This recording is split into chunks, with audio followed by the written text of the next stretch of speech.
समस्त गावकरी मंडळी, कारखा गावकरी मंडळी, आपल्या लासमंडी गावकरी मंडळीकडे आलेले कशाकरताने सर्वांना ज्ञात आहे तरी सुद्धा या वर्षी कारखा येथे शनेश्वर देवस्थानच्या माध्यमातून आणि समस्त पंचक्रोशीच्या नियोजनातून भव्य दिव्य स्वरूपाचा तिसरा पंचकुंडात्मक विष्णू महायाग यज्ञ सोहळ्याचं आयोजन केलेलं आहे. पहिले 2 यज्ञ झालेले, त्या यज्ञाचे दादा सांगितलं आम्ही सगळे सहकारी साक्षीदार आहोत.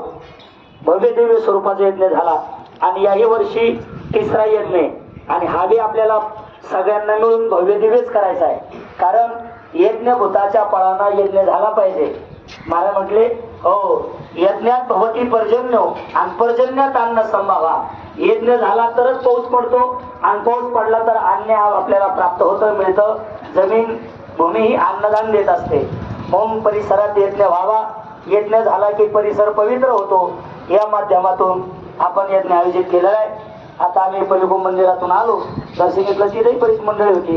तिथं बसलो, त्यांनाही चर्चा झाली. समस्त गावकरी मंडळी तिथे एक बैठक झाली.